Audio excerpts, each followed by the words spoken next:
Hello, ladies and gentlemen, welcome to Crusader Kings 2. Oh my gosh, I really, really love this game. This is a really cool game.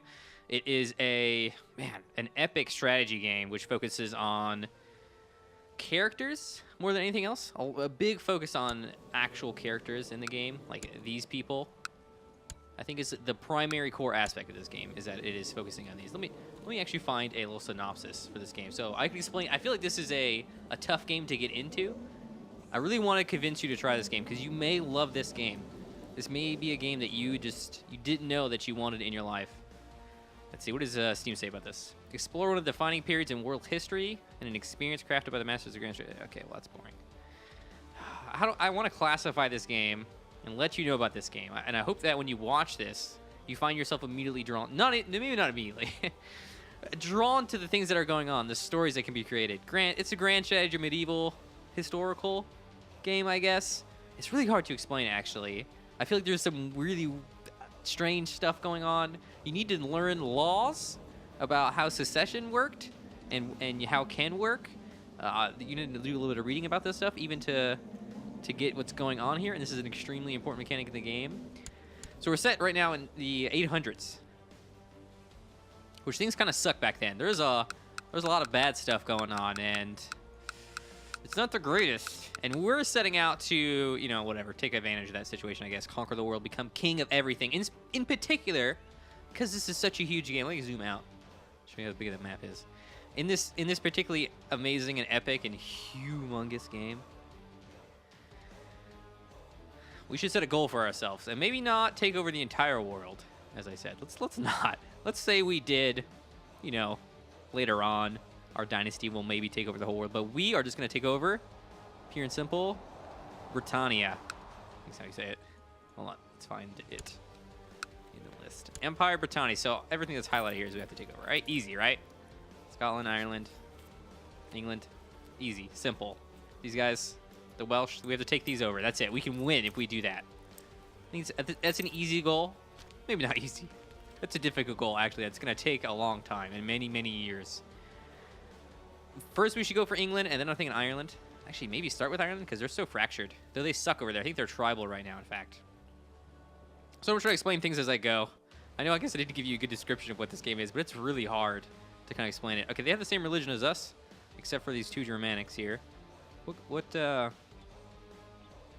culture is going to be Irish here, and Welsh here, and Anglo-Saxon? Where are these guys? Norse? Yes, Norse. We have Welsh here as well, and then Scottish. Is there anything England in here? Some more Welsh up here, actually. Just interesting into that. And some Norse here, too. So we have to boot the Norse out, first and foremost. Hunting for the health and martial. Do you go martial? I never go martial. I never want my guy in combat. Though it gives him prestige when you do so. Well, let's pick some character focuses. All right, so this is the entire Way of Life DLC. I strongly suggest you get this DLC if you haven't gotten it already. It's pretty good. I like it a lot. Try to get it on sale if you can. Always, per usual, always use SteamDB, Steam Database, SteamDB. If you go to that website, you can get a good idea what you should pay for this. I'm a gamer who likes his games cheap, and this game is not necessarily cheap, and that is a bit of a problem.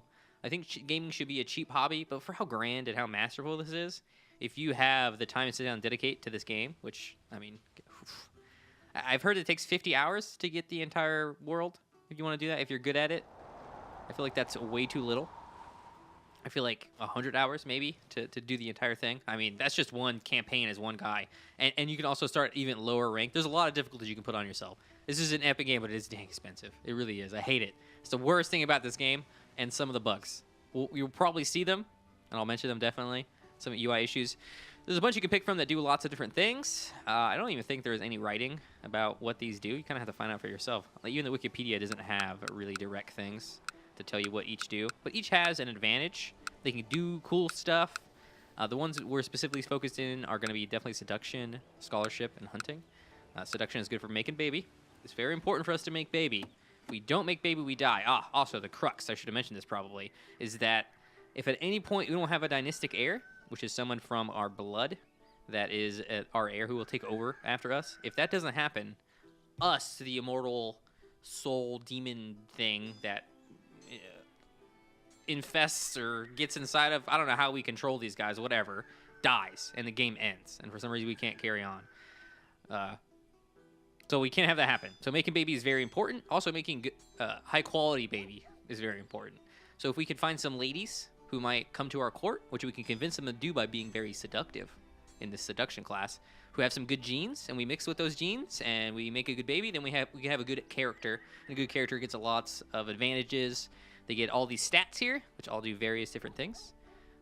Usually these stats impact these stats. This is going to be domain size, vassal limit. Oh, man, there's a lot of stuff that...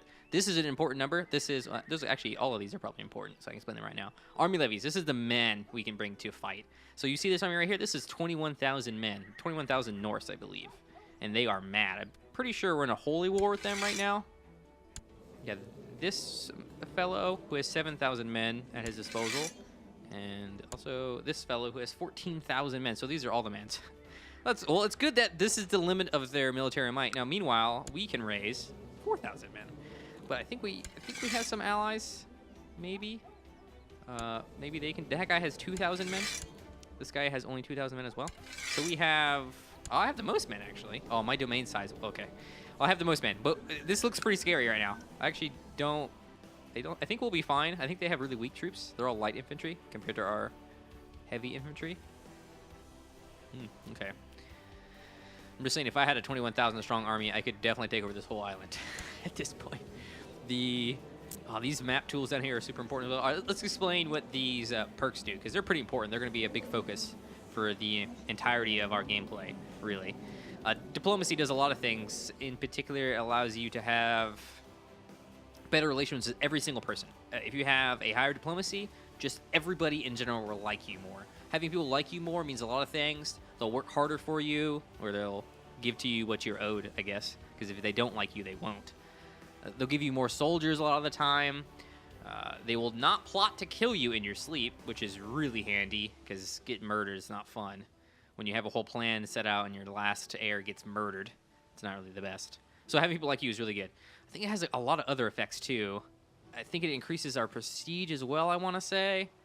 There's a lot of little tiny bonuses that it'll give you. Yes, diplomacy skill gives us 0.1 prestige every month. So in 10 months, it'll give us 1 prestige. It's really good, I promise. I know these are tiny numbers, but our total is 2.8 prestige. So, okay, Marshal does a lot of things. I believe it will... I actually don't think it'll increase our, like, one-on-one fighting ability, but it'll give us a much better control of our armies during a battle. Also allows us to raise more men from our primary domain, which will be called Demesne. I don't know. We call it domain because that's what it is. It's our domain. I call it domain. I shouldn't say we. I just call it domain. So that's good. It'll make us a more centralized power. It'll give us more ability to attack our neighbors. It'll make it more difficult for our vassals, who obviously want to get in and take our power from us so they can get more powerful. Have a hard time knocking us down, because what's going to happen is we're going to go to war, fight some guys, win, but at a cost, and we'll come back home and the vassals will be like, lol, he's weak, let's kill him now, because that's what they do, okay? They're sniveling animals. So we're a king, or no, are we? Yes, we're a petty king, I think, right now. Let me take the seduction focus. I actually didn't. I got distracted from all this. Okay, so seduction for making baby, because that's important, and I talked about... Okay, should we finish the stats? Okay, stewardship earns you more tax money flat out. I think we'll probably have like a 10% increase based on our stewardship currently. We can see that somewhere. I can see that. I don't think that might be one of those. Aha, national tax modifier, 2% increase. Okay, that's not 10%. That was a little bit off. But either way, that's a nice, over the lifetime of that, we'll have, over this guy's lifetime, I guess, is what's going to happen unless he, no, that's it, he has to die. Over this guy's lifetime, we'll get a 2% increase in money earned. Obviously, that's not very good. Stats, good stats, by the way, are probably like, a good stat is, I think the game basically says a good stat is like 14, or is it 12? At 14 or 12, I can't remember. Mentors are better mentors, and they have a different tree they can take. Anyways, so our stats suck. We're a terrible king, and this is why breeding is so important. These stats are so impactful on us that we really want them to be high. Okay, intrigue. Oh, we have a 0 in intrigue. That's not great. So intrigue is like, I know Jeff is going to try to murder me. Actually, let's see if we can get a real-life scenario here. I know this guy, my half-brother, might try to murder me or in some way hamper my ability to do anything I want because he's a butthole. He might want to kill me because he's my heir. So if he plots to kill me and kills me, he gets the stuff that I have right now. And right now I have 10 domain, so he's very encouraged to do so. So even if this guy is kind of cool with me, he could try to murder me. You can see these are the modifiers that are affecting his thoughts of me. Now, his thoughts of me are not my thoughts of him. That's pretty important. Let's see. This is my opinion of him. I quite like him, in fact. He kind of sort of likes me. Me liking someone doesn't matter, but people not liking us is much more important. But it is nice to know, because if you have someone who's in charge of you, if they don't like you very much, then that's a problem. And if you don't like them very much, I guess it just doesn't matter if you don't like someone. I don't think that does anything. I don't think you disliking someone a lot has any impact, because you have control of yourself. But keep in mind, if you don't have control of someone, the AI controls them. So even if you have a son and he's in his position, he could try to kill you, because killing you would make him the king immediately. So be aware who's trying to murder you, and that's what intrigue is all about. Intrigue will let you find out who's trying to murder you, more successfully murder them first, and I think that's it, actually. Let's see, does intrigue do anything else? No, I think intrigue is basically tied to the whole plot to murder thing, which we'll get into a bit later. Learning is tech. So the higher you're learning, the more tech you will in general get. This is the tech tree. Check bars. Tech bars. Tech, not a tree, that's for sure. These techs do various stuff, which are really boring. Legalism may be the most impactful, I would say. There's some other really impactful ones too. Some of these can be impactful at certain points. You need a certain level of this to become non-tribal, I believe. And if you don't take over a castle, which you can more easily do. Take over a castle if you're tribal, if you want to go feudal, because you need one. Most of these don't matter. We'll mostly go construction probably. I'm not sure what's best here, what you can min-max. This is kind of a little bit of a boring little thing. But it's interesting how it does spread. So every area has different tech. The lighter is more technologically advanced, and the darker blue is less technologically advanced. So we can look at different levels of advancement in these locations. For example, the Busy Time Empire and the southwest of Spain. Well, actually, all this is actually really high tech as well. So we're kind of low tech, medium tech here, and the tribal is very low tech. These guys, however, have really good shipbuilding. See, the Norse have the best shipbuilding at this time. So if you want to get better shipbuilding, I should move my capital, or at least have provinces near these guys, because this tech level isn't my tech level, it's the tech level of my current county, and then each different county has a different tech level, which will change based on what it does, and you can build certain things that give you tech here, I believe. Tech is weird in this game. I'm usually all about tech in games, because usually tech to win, right? That's the thing, but maybe I don't understand or don't like the tech system here. This is a great game. Okay, look. We're going to go through everything, and some of the stuff I'm going to be like, it's okay. Amazing game. All right, we're going to pick, I still haven't picked seduction. Did I explain scholarship? No, I did not. Okay, hunting and scholarship. Wait, did we go through all these? Yes, we did. Learning is boring. Learning sucks. Is anything else? It gives you monthly piety. Yeah. I think that's the only thing learning does. Learning will have a effect in certain checks. In fact, if you have the societies, Delio, man, I really got to pick something there. You can only join the Hermetic Society. Actually, I might do this, because I've never done it before. The Hermetic Society, if you have 10 learning, I believe. They'll say it somewhere. Yeah, there is. Learning at least 10. Hunting is good for health. If you do hunting, you usually get a dog. The dog will give you +1 health. Cool. There's also some of these that give you health straight up. Yeah, here's another health. Health is important. I think the higher your health, the less likely you are to die. Like, I probably there's a percentage going on every day or year or something like that your king will die based on his current statistics. So keep health high, and you'll have a lower chance of dying every tick, every year, whatever. I don't know when the check happens. So having hunting is good. Hunting can also make you go from frail to brawny, which a brawny is a brutal. Straight up super brutal, actually. Can we find someone with brawny so I can read it now? It's really painful. No, frail is, sorry. Not brawny. Brawny's fantastic. Frail is bad. Oh, no. No one has frail that I can search? Really? Oh, this is probably because at the very beginning of the game. What's up, Max? How you doing? Thanks for the follow. I don't know why that didn't go off. Angel Conquer. Good morning, Max. What time is it for you, Maxie? This is because I understand why this is, because the education system is the Conclave DLC that I have, and what happens at the beginning of the game is that all characters just rolled and you get random stuff, and it's a bunch of 16-year-olds up to like 27 or something like that, 26. No, there's a 29, whatever number. There's a bunch of these characters will pop in to populate the world initially, and they didn't go through the process of education like normal people will. So until a generation grows up from this generation, we won't have a frail or brawny type. So I can't actually see exactly what frail or brawny says. Well, frail makes you lose health. I did a hing? What, Max? was talking about health. So be careful of... Oh, crap. Why was I talking about... Oh, yeah. This removes frail. So if you get frail, you can remove it with this. So frail, I guess, isn't as bad because you can remove it. You probably have to stay on this focus for a long time. All right. Anyways, this is good for health. Use this for 5 years sometimes, probably, if you have enough time. This is really good for research and for getting... there's a specific trait that I like to grab from this. I can't remember which one it is. There's a lot of good traits, actually.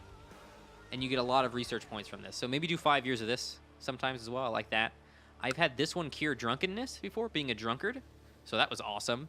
So I know that will happen. I thought maybe going into theology focus would fix my alcoholism, and it did, which is nice. With one of these two, I forget which one. I think it's this one. You get to open an inn. I can't remember. Or maybe it's business. You get to open an inn. All kinds of different stuff will happen with these focuses. So mess around with them. There's a lot of text and a lot of dialogue to go through. Again, we're going seduction now because we needed the ladies. We need a babby. We have no babby at all. So we have ambitions here. So that was our focus. We can pick that here. Click on our character. Go here, pick it. And then ambitions are right next to that. Probably the ambition we're going to take is going to be groom and heir. We can become a paragon of virtue. We have to have a piety. I didn't explain piety and prestige. So piety is, look, I just read this. Piety is respected by the clergy and especially the head of your church. That means the higher your piety, the more they'll straight up like you. So if you have, I think, 1,000 piety, they'll get plus 10. So every 100 piety, you get one like from them, which is nice, especially in Catholicism, because the system, well, sorry, not we. I guess we, yeah.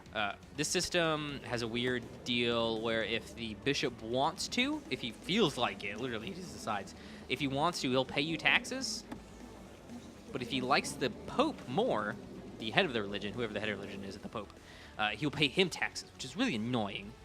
But they actually pay a lot more money than some of the other groups do. So we have to get this number lower than this number. This is how much he likes me. This is how much he likes the Pope. So none of my guys are paying out right now. So having high piety can get you paid, depending. Probably don't do this if you're tribal. Actually, piety is useful when you're tribal too, if you want to do reformed. Anyways. Piety is great. Prestige is very similar to that. Actually, let's read the rest of what piety says, because it's probably something I'm missing. It can be spent to petition the head of your church. Oh, yeah, we can do stuff with it. Actually, we do a lot. A lot of things cost piety. Like killing someone costs piety. Like executing them if they're in the jail may cost you piety. Depends.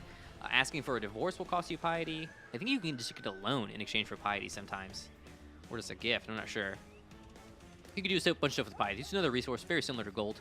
And your actions and stats will determine how much you get per tick. So higher learning does give you more piety. So if you're loving piety, which could be good, prestige is kind of like piety but for everybody. Okay, it's also added to your score in the death of the ruler. Score is important. That's not that one though. Prestige is a measure of your success and can be spent to carry out special actions. Prestige of each successive ruler you play is summed up to calculate your final score. Right. So prestige is like that, but times 2 with the cost. So every 200 prestige that you get, everyone will like you +1 up to a maximum of 10. Thanks, salutes. I do have strange music in the background. Yeah, I have some Viking metal in the background. Maybe you like this song better. I just said, yeah, I found something on the Crusader King Spotify, and I just put that on. Gold. I'm not going to explain to you what gold does. I feel like that's an easy one. You buy stuff with it. Yeah, I don't ever look at realm size. Vassal limit. So this is just how many vassals we can have underneath us. Literally like this tab. Just 21 vassals. Underneath, wait. That doesn't make sense. Wait. Oh, yeah, okay. Right. So stuff in my domain isn't my vassal, but things outside are. So this guy is my vassal, for example. So if I have more of this guy who's running with my territory. So when we start giving out territory here in a second, we're going to get more vassals and less domain size. It's not actually the guys who run the shops and stuff like these dudes do. This is actually important stuff as well. Building in these areas. There's a lot in this game, man. I feel like we're not going to play at all. And we're just going to explain everything. I'm okay with that, actually. Maybe going through it for myself is also pretty good, too. You may not have this popped up on your screen. This right here on the right side. Shut up. Stop whispering. Okay. Sorry. You may not have this popped up. You can find it just by merging your mouse over here. You can lock it up. Let's see. It'll look like this. Something like that. I don't think I have that arrow. You'll be able to mouse over it and it'll pop up for you. I like having it up. It gives you some extra information. It also allows you to do things like this. Right-click on a character and toggle special interest. And you have that character whenever you want here. It'll actually give you notifications I believe, on certain things that happen with that character. So if you have an heir and you want to look after him a little bit better, you can do that. And then also you can click on him to bring him. Actually, we're going to try to kill this guy. Only 16% power. I do have a 0. A fat 0 in intrigue. Is this guy better than me? This guy's stats are incredible. Hat switch. I'm gonna kill myself. Let's kill ourselves. Army hat, you got it, sir. All right, so we're skipping ahead. We're skipping ahead here. I couldn't resist the urge to play the game. The best way I know to kill yourself is to get depressed and then right-click on yourself and hit kill yourself, because that actually is a thing you can do. The second best way I know of, I don't know how to get depressed. There's probably, oh, you know what? I bet you there's a bunch of different ways to get depressed. I should look into that. I will look into that later. But the second best way to kill yourself is definitely Lucifer's Own. Halfway through the intro to this society, you'll get a option that either says go forward and do the bad thing, or you'll find out pretty quickly. If you're on the screen, you'll probably know. Or no, I can't do that. I have to run away. Very often you'll get maimed or killed if you try to run away in that circumstance. And I found even if you do it once, you can probably do it again. Like I've done that, gotten maimed, didn't die, unpaused the game, got sent another message that started the quest over again, went and got killed after that, didn't get maimed. So I think that's a pretty good way to kill yourself. There's probably some really other good ways to kill yourself that I don't know. Putting yourself in a losing army, it doesn't work very well, I find. Your guy just usually runs away and it's a pain in the butt. Sometimes I've been able to do that. A lot of times I'll put guys who don't like me, not in the... Oh, crap. Let's raise our levies real fast. Not in this slot, but I'll open this up and I'll put him on this slot. So this guy doesn't like me, so he'll fight in the very, very front. The very, very front. Oh, anyways, let's not pull our levies up. So these are our mans. This is our strategy thing. Let's see. Did we cover everything? This character page is pretty important. Okay, these are traits. This is not a trait per se. This is our education. So we're an indulgent wastrel. The indulgent wastrel was groomed to become good with money, and if good means spending it quickly, the indulgent wastrel certainly is. Okay, so we get a diplomacy -1 and a stewardship +1. So that is the trash tier. Yeah, the trash tier education. So there's indulgent wastrel, and then fortune builder. Maybe no, thrifty cleric, fortune builder, and then Midas touch. Midas touch being the best one. Midas touch would give us +9 in stewardship and +1 in multiple other statistics, and a -1 diplomacy. Because you're a jerk about money. I think being a jerk about money kind of makes you less diplomatic, just like charitable. This is why we have a good diplomacy stat. Charitable gives us a +3 in diplomacy. Being charitable, yeah. It also makes us have to pay money randomly sometimes. We do have some good stats on this guy. I don't know. Should we kill ourselves? This guy's a baller. Okay, yeah, we're definitely killing ourselves. This guy's quick. I can't believe it. An inspiring leader. How old is he? He's 18 years old. Look at this guy's statistics, actually. I've never noticed this. Is this random, or is this always like this? A brilliant strategist, which can be leveled up. Oh, no, it cannot. That is the highest possible outcome for a martial education. He has a education in military matters, and we have an education in stewardship, and his stewardship is 2 times ours, nearly 3 times ours. Okay, what was it? What would be the national? Oh, it won't tell me. No, it's 2%. Rip. It has to be more than that. It doesn't go up from 2%. Best character ever. He's pretty good. I don't think he's the best character ever. This guy. This guy already has his character class? No, not character class. What do they call that? Focus class? Way of life class? Something like that. You get it from doing way of life stuff. If you're a hunter for a long time and you kill some big animal, you get to hunt. You get to choose from the hunter this one right here or another one, which I don't remember what it does. I've never actually gotten that one. I usually go for the seducer one because it's really easy to get. Quick means he was born brighter. He's just smarter than most. He is Albert Einstein, Steve Jobs, stuff like that. There's also genius, which is just better than quick. Geniuses are super rare. If you can get a genius, keep him around. Breed him real good. He's got other cool stats here too.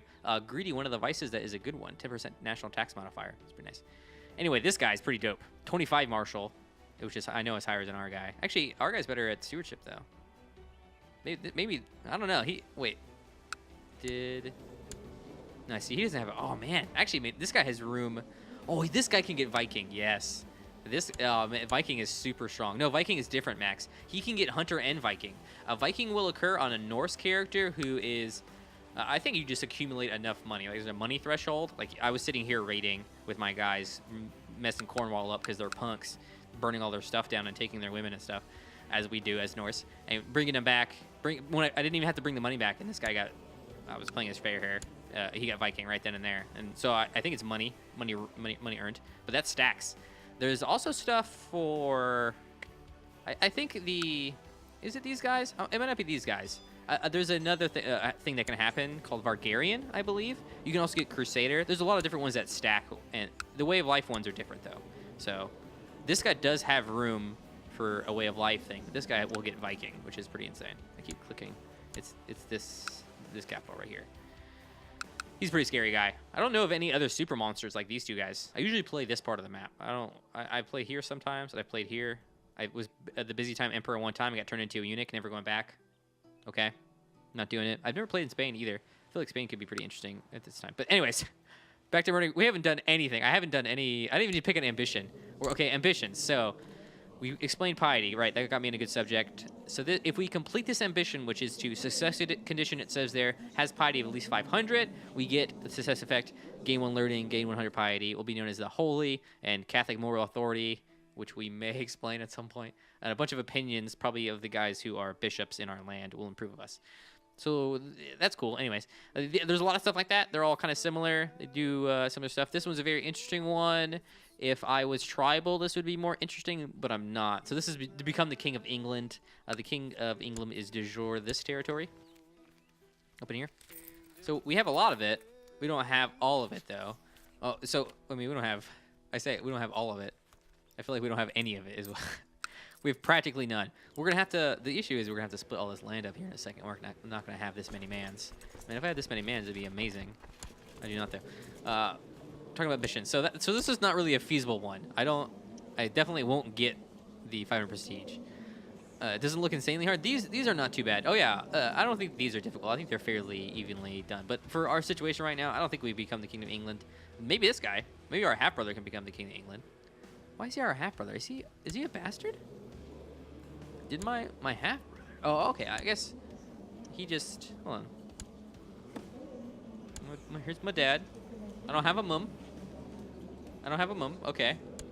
So Papa just slept with two separate women. Maybe sister, though. Who's betrothed to this bubble? Who's he? Oh, no. Sister. Wait, why is there sister in foreign hands? Oh, wait. Who is this guy? Oh, it's this guy. Okay, it is this guy. Oh, no. That's not good. We can form an alliance with these guys? It'd say no. Political. What does that mean?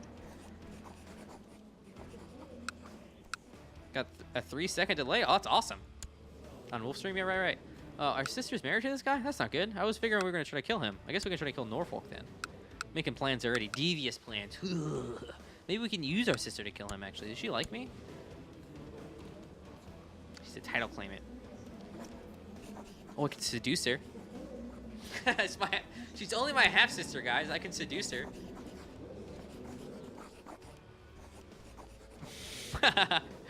Oh, who is this guy's heir? He doesn't have an heir? Wait, this guy's vassal? What? If this guy gets assassinated, this person will become...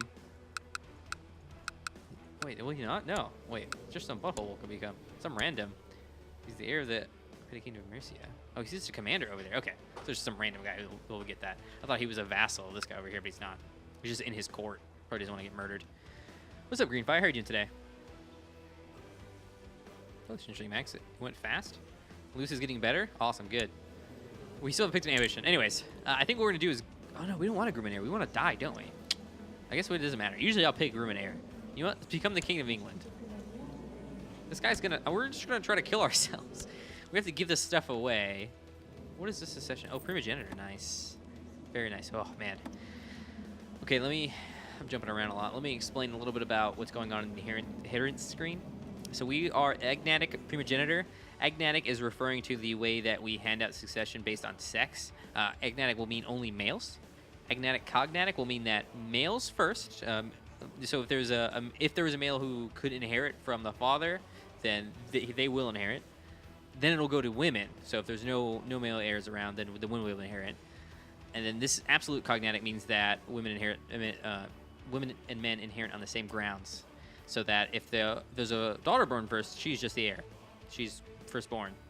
So I think we can do this. I think I would love to do a game at some point that's the opposite. I think you can get a mod that'll make it so that it's cognatic agnatic, and then do ultimogenitor, which is okay. So we also are primogenitor. Primogenitor means that the firstborn son, I guess the firstborn, the oldest of the oldest heir, so the oldest male or female, doesn't matter in this case, of primogenitor, will inherit the primary title. No, everything. Yeah, everything that the current king, queen, I guess, owns. Ultimogenitor is the opposite. I guess not really the opposite. I guess it's the opposite. It's the youngest, so the lastborn gets to inherit everything. Gavelkind you might have to deal with a lot if you play tribals. If you play up here, if you play Norse, actually these guys are buttholes and they only have elective Gravelkind. Gravelkind, as you hear me call it Gravelkind. I don't know why. It's Gavelkind. These guys have, I think, just Gavelkind, maybe. It depends where you go, which one of these you're going to start with.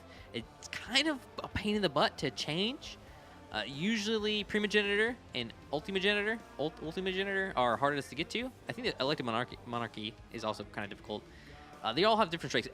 I'll explain these two though. We won't touch any of these because I have less experience with them. Primogenitor and ultimogenitor are pretty simple. So Gavelkind, how it's handed out is that every son. Okay, it depends. So if it's absolute cognatic, then every son and daughter would get a piece, if possible, of some piece of land that the king or queen who owned everything would get. So it basically fragmented terrible. It'd be the worst if you had a bunch of children. If you say you had 20 kids, it would all go to 20 different people and you had 20 territories. They'd all be owned by a different guy. But the primary heir would get, the primary heir in Gavelkind is the oldest. It defaults to primogenitor. He would get the primary title, which would be possibly a duchy and also maybe a kingdom. But he would lose all of his other things other than that, as per Gavelkind. Elective Gavelkind is kind of like that, but elective Gavelkind can be kind of brought back a generation. So if you are in charge and then you have like a brother and you have you don't have any babies and you die. Oh shoot. No, that's not quite right. I think if you die, it would go to him. If you had a baby, your heir would. It's a really, I hate elective Gavelkind. It's so terrible. Who you can elect, it's annoying. Like, I wonder if it explains it here. The titles of the ruler are divided among his children and the primary heir, who is elected from among the members of the ruling dynasty. But the primary heir doesn't have to be a child of yours. It can be anybody. It can be anybody of your dynasty. It can just be your kinsman. Okay, there's also some really good things about this. You do get a 30% larger domain size, which a larger domain size is where it's at. Centralization is the name of the game. The more we can centralize power, the better.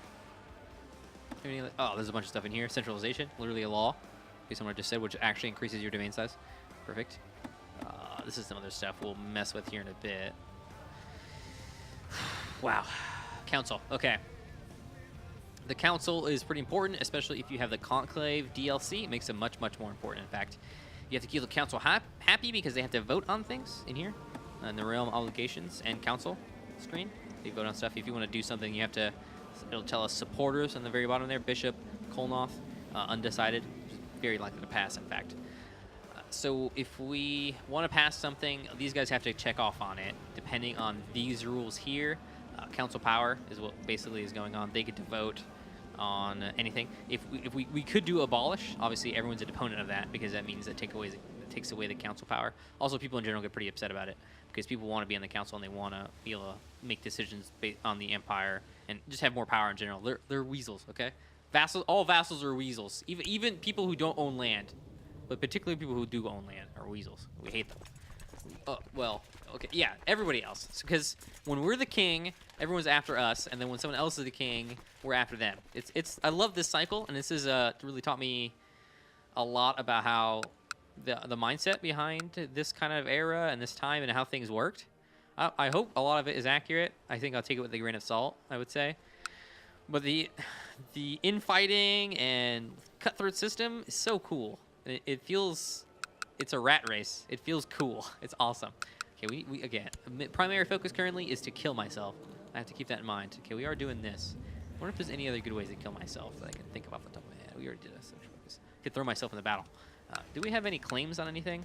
So we're using the diplomatic relations map mode right now. and we click on somebody, and it'll give us a little bit of an idea about how this person perceives other people. So we can see this guy's gray right here. That means we have a non-aggression pact with him. These guys are just no color. That means we don't have any really political stance with them. And this is really good for finding out if you have a claim on something.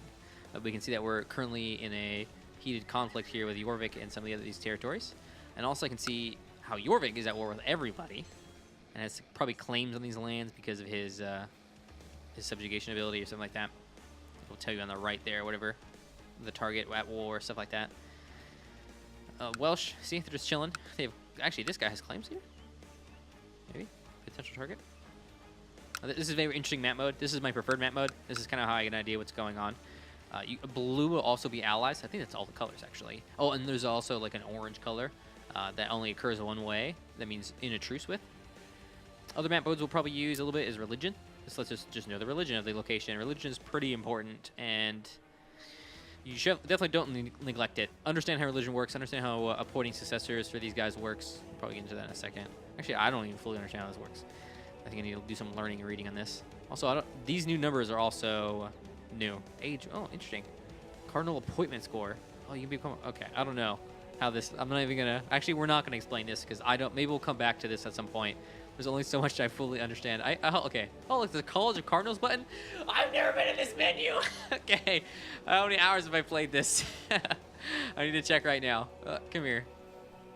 219 hours. I think some of this I've left the game on. So I'm going to say 150 hours. I probably haven't left the game on that long. 180 hours of playing this game. I have never been on this menu. I have no clue what's going on here. You're as lost as me. Right, E key. Yeah, there's some hotkeys for these. You're correct, Greenfire. E key will allow you to get to the diplomatic. You can also, I think you can rebind these. You can assign them here. You can like drag and drop them here. If you want to, you want more control over that. I think there's hotkeys for a lot of stuff in the game, interestingly, because this isn't necessarily a game where you require high APM, because it is a pausable turn-based.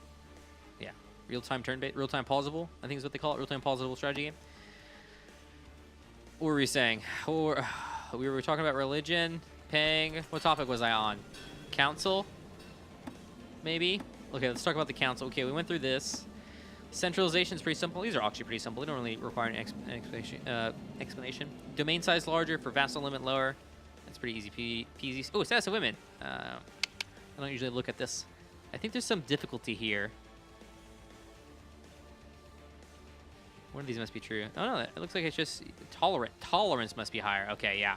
So for at the very bottom here, it says tolerance level at least 8. Tolerance is a technology here, which will just allow us to, for one, do that a tech tree, or do that a law tree, I guess. And also it reduces the opinion penalty for different cultures and religions at that location. It's like kind of acceptance. It's exactly what they call it, tolerance. I tolerate you.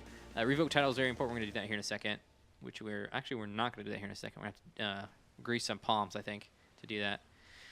Revoke title will allow you to revoke the titles of your vassals. Pretty important thing to be able to do to control your empire. There's a lot of little games that we'll play, and I'll show you that when we actually play and try to explain it. Little games that we play to get someone to step over the social border. So someone could do something. Like if they sleep with your wife, you can lock them up in prison and revoke their title. They're a traitor in that case. So there's a couple things you can do. Catch someone in a plot to kill someone else, and then they're a murderer, and then you can lock them up and in your capital, and then you can have a much higher chance of murdering them while in your dungeon. Or you can throw them in the oubliette as well, which lets you kill them. So imprisoning people is quite nice. And when we imprison them, very often we want to revoke their title. If we revoke someone's title who's not in prison, who's kind of as strong as us, they might rebel, and that makes them a traitor, and then we can revoke the title freely and have them in prison. Sometimes, remember to ransom people too if you have prisoners. Prisoners are important. Prisoners are fun. I think they're a good part of this game. Revoking titles is also good. So try to get that as quick as you can. Religious is a step above that. Anybody who isn't our character, your specific religion, I think is how this works. Or maybe the county's religion. There's a couple other things at play here. So I know you can change your religion. Anyways, anyone who isn't of your religion, you have the right revoked from them if you want to. So if you go invade some tribal lands like the Norse, and they're just like, they're pagan, Germanic pagan, I believe. Germanic pagan, unreformed. You can just be like, oh, that's a tribal. I'm just gonna take his land. So it's a nice one to have too. Not really necessary, especially because we don't want to focus on the pagans. They have the crappy stuff. Tiles are super important, as in most grand strategy games, most strategy games in general. Geography is a killer. So you need to understand these counties and stuff like that, and then once you do that, you'll better understand why these guys suck. But we'll explain that too. I was in this menu. Administration, this is important. Allows additional succession laws. Increases vassal limit massively, apparently.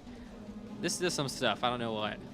This is a, it has to be the majesty tree for maximum, and a legalism tree for here. Usually these type of things, this administration type stuff, gives you more power to do stuff to your vassals. Vassals who refuse interference in wars are seen as traitors. Interesting. There's probably some reading to be done on this. I'm sure these tooltips explain it pretty well. Revocation of duchies. Titles are free. Oh, interesting. You won't get in trouble if you revoke a duchy? That's nice. So we'll explain duchies and counts and stuff like that.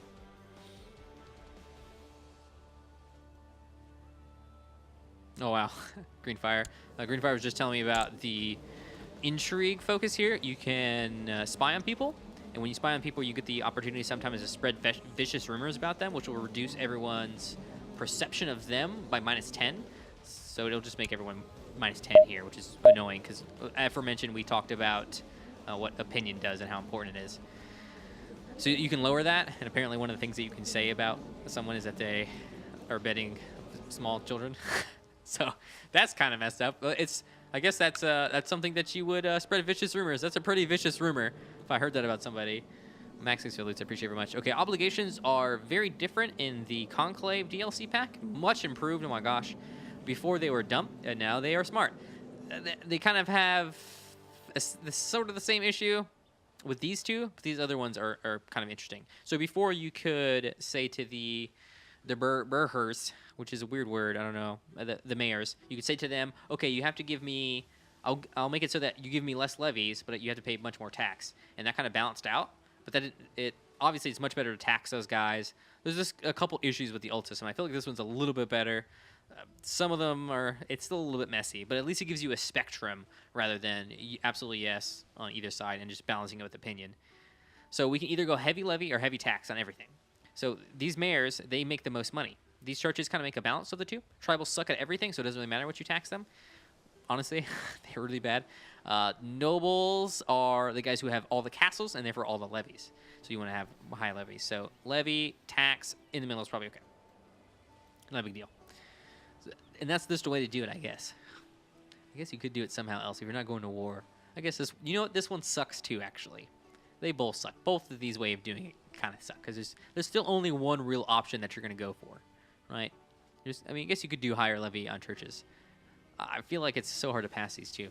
Maybe it gets easier at some point. Okay, these are what the council is allowed to vote on and do. So only I'm the guy who does revoke titles in this case. Revoke titles, only me. Council doesn't have to let me know. For war declarations, however, oh crap, no, I'm just gonna, no, I get everything. Okay, well, okay, so if this was checked, then if I wanted to declare war on someone, the council would have to okay it. And they have like their preferences. So people who are glory hounds don't want to attack weak people, which is the stupidest thing I've ever heard in my life. Because I certainly am a pragmatist, which is the other type, which encourages attacking weak people. I don't want to fight a big guy. I'm gonna kill this little small country, gobble up some little power, right? That's, come on, stupid glory hounds. So you have to kind of balance that, and it can be annoying. So obviously you want these all on a ruler, but the council will also be happier if they have more power. And sometimes they'll demand power. They'll start factions. Okay, we'll talk to them in a bit, though. We went to council for a second. Okay, we explained all the law stuff on council. You can appoint your councilors. Everyone gets a happiness buff when you appoint them, and gets a big happiness debuff when you disappoint them, when you remove them from office. Only one skill matters for this, and each role has a primary skill. You have your chancellor who can convince people to like you more in general. Increase your threat decay speed, which is usually not useful unless you're using the subjugation casus belly. That's when it explodes. You can improve relations with anyone randomly in your court, and also can accidentally mess everything up. Sabotage relations. So the higher the number on his diplomacy skill, which is, you know, oh, hello. What did I just click on? Oh wow, I didn't know this button was here. What? I had what? Okay. Who would have thought? All right, the diplomacy skill is very important, and ours is terrible. This guy is way better at us. We can also improve diplomatic relations at a location with a lord. So this guy is being mean to me, or he's sad. He's not happy with me. I can click on this and then click on the location, and my chancellor will go to the location and attempt to, I don't know, talk smack in reverse and make him like me more. Convince him that I'm a nice guy, I guess. I don't know how you necessarily do that. I imagine going to a location and convincing someone else to like someone on the off location is kind of difficult. Probably a tough job to be a chancellor. The other thing he can do, well, there's two more things. This one sucks. I never use this one, but fabricate claims is super important. Fabricate claims it's weird. It's kind of gamey a little bit in that you would what Chancellor is doing is he's going to a location and finding people who would collaborate and documents that would collaborate that this piece of land is originally from your family and therefore you have a legal claim on its, you know, everything in it, the castles and stuff in it. He'll do that. He'll go to a location and try to do that, and then you can attack that location and get it, which is really nifty, very powerful, specifically because you always get to be in charge of that location. You'll find sometimes that you don't actually even have the location when you take it over. You just have the vassal of that location. Depends. Sometimes you'll take over a guy, and the guy you just declared war on will still have a majority of the territories. All right. Well, anyways, we'll get to that at some point where things are a little bit unfair how the law system works. So descent will lower vassal liege opinion, which a lot of times a really good thing to do when you're gonna go to war is wait for somebody else to have a rebellion, because it will happen. Man, vassals are worms. They're weasels. Okay, they're super annoying. So we have to keep them down and keep other people's vassals up. All right, we're trying to make them more angry at their liege. They do revolt, and unwittingly they've played into our hands. We can attack at that time. Take a location from a more powerful enemy, allow the revolt to possibly be successful, and weaken our enemy all in one swift blow. So that's cool, but I'm never gonna do it. I'm never gonna use so descent. Rather, I'm definitely gonna do that, but I'm never gonna use so descent to help me with that. I'll just let it happen. Okay, Marshal, or he can organize the army, which upgrades our commanders, finds new commanders, and probably gets into a fight with commander, which hurts them. It was also lower routine maintenance costs and horde maintenance costs.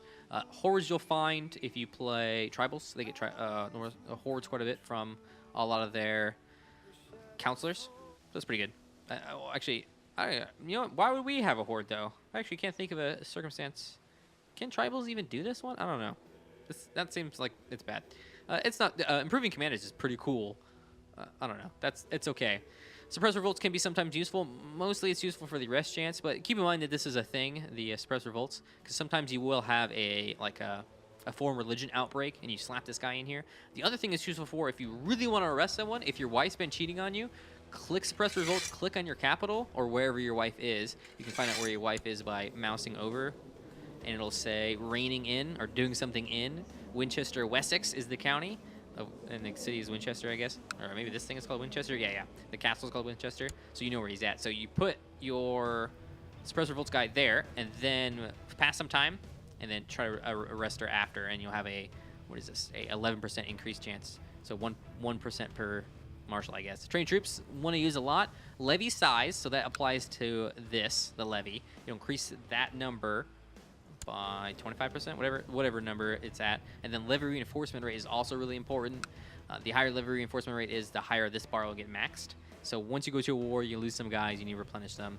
So the research military tech, probably a pretty big focus for most players. I actually don't do a lot of teching in this game. Again, maybe because I'm bad at it. What's up, Schlepp? How you doing? Sorry, I saw you say hi, and then I was ranting and didn't get back to you. What's up? I don't usually do this one. It's okay. Remember, this is military technology spread rate. Okay, not research rate.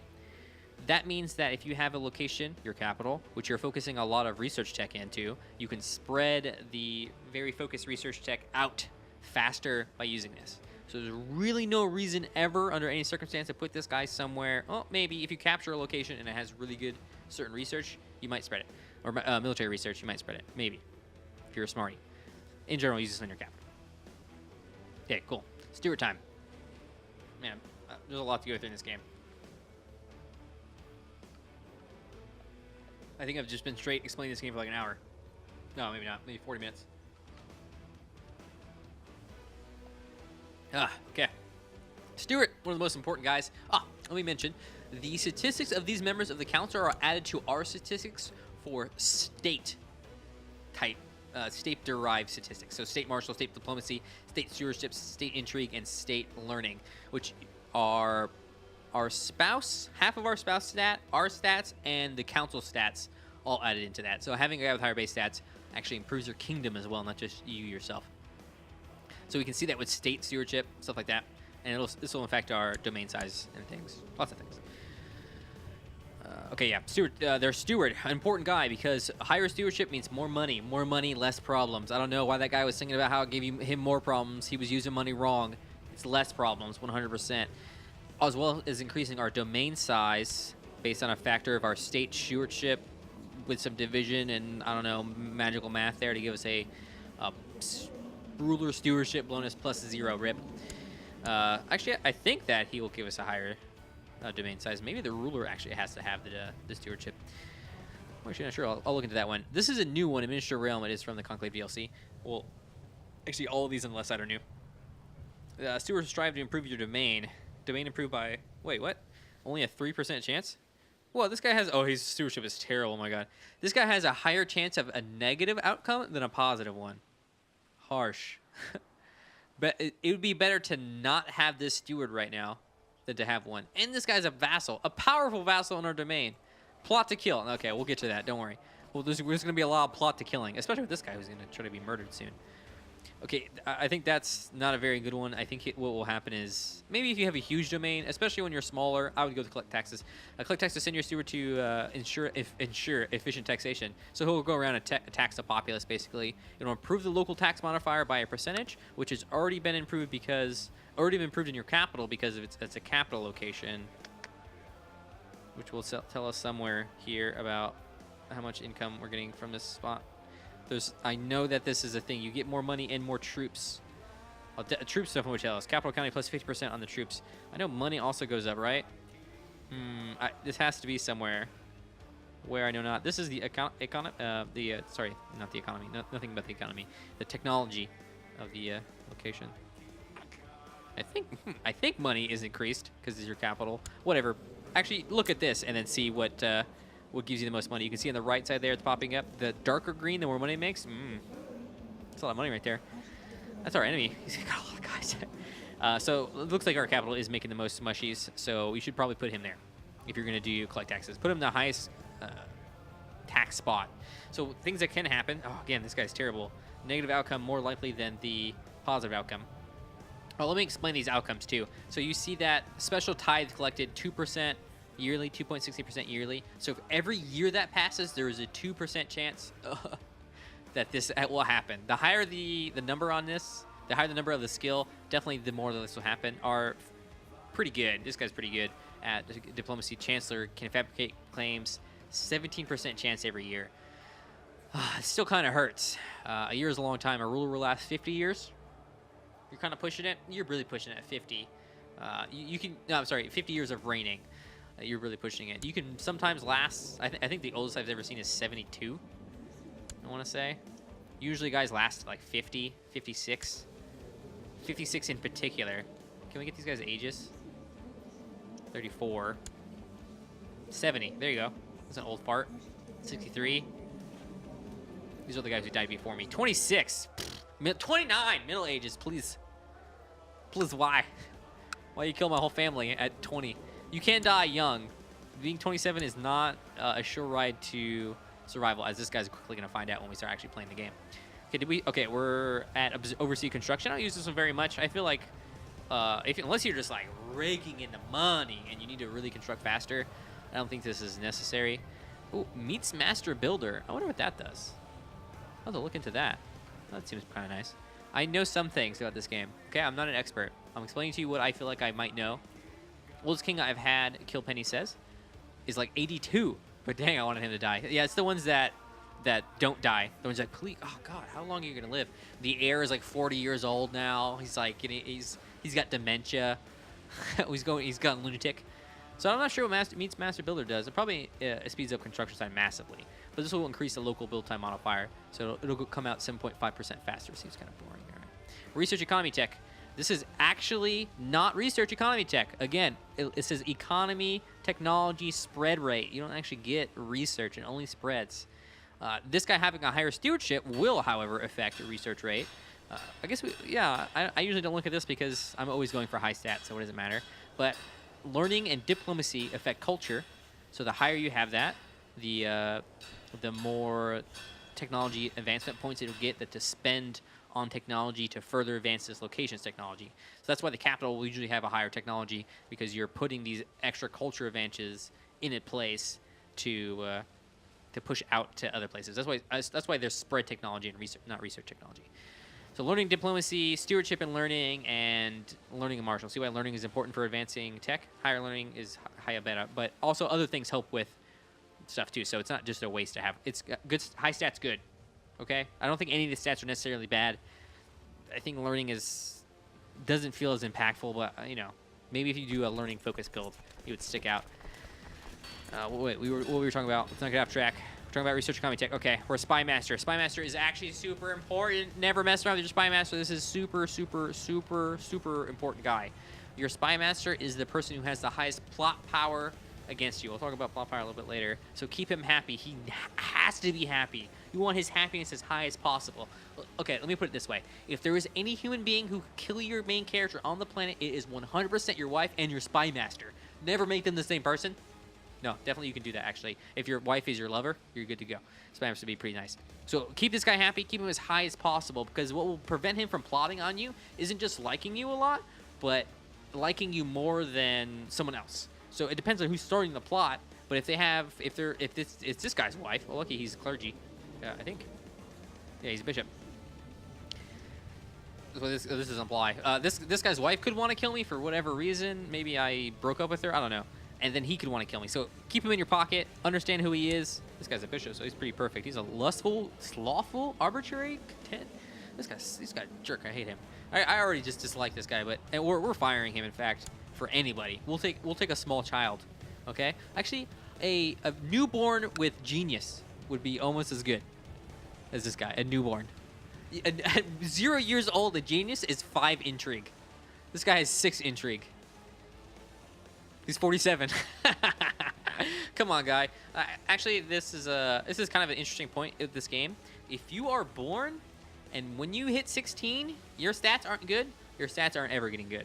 They'll increase a little bit, but over the next 50 years, you will not improve much over what you learned in your first 16 years in this game. So that's important to note, that this guy is actually human filth. Well, maybe he's good at some other stuff. He's 12 at learning. So yeah, actual human filth. What is wrong with this guy? How does stats compare to my stats, though? Yeah. Our character is pretty much human filth, too. Okay, they're not great. We're looking for 15 stats. If we can find... You know what? Let's get some examples in here. Stewardship of 23. 25 in martial. 27 diplomacy. This guy's quick. He's great eminence. 10 plus 10 fertility. He's honest and trusting. That's kind of a problem. Gregarious and patient. Patient plus 1 to most things, and makes you a pretty good general. This guy has an opinion. My opinion of him is probably... Our opinion of him is 20. Let's see if we can find out why. Okay, can we find out? No, he won't tell us. Okay, well, we could possibly find that out, but it'd be a pain. We like him a lot because he's just so nice. He's such a nice guy. He's just sweet. You just can't be mad at Javid. This is amazing. This is what we should be, right? This is what we're striving for in our kings. Stewardship of 23. Who even knows what that does? Could you imagine? 24 in intrigue. This guy can kill anybody he wants. I like martial kings the most. Kill when he says. They live long and are hard to get invaded. That's interesting. Does having a high martial make you live longer? Whoa. Uh-oh. I clicked on learning and the game's like... Game? Uh-oh. Please no crash.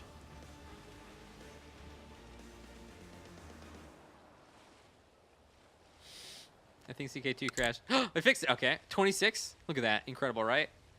This is what we're looking at over the world. I don't know how far these guys are away. Where this... Let's actually see. Over here. Wow. Almost as far away as you could possibly be, this guy is. So we have abysmal stats. I just wanted to make that abundantly clear. We are terrible comparatively to the cream of the crop. The creme de la creme. And a lot of those guys aren't even geniuses. Whoa, look at this. Stuff I've never seen. He's a Brahmin from Fallout 4.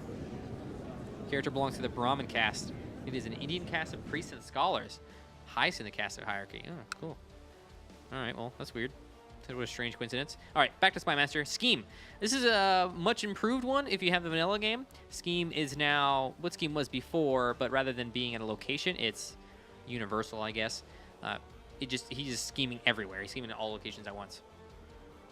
Or your traits offer a bonus to health. Right. I feel like, so when I would call someone a martial king or a stewardship king, what I think from that is that before any traits, hey Blunt Knife, welcome back. Before any traits, they were a good king. So there's these stats, but really these stats don't matter a lot of time when you're just looking at these numbers, because base is super important. You can see base 5 here, but you can also have base 0.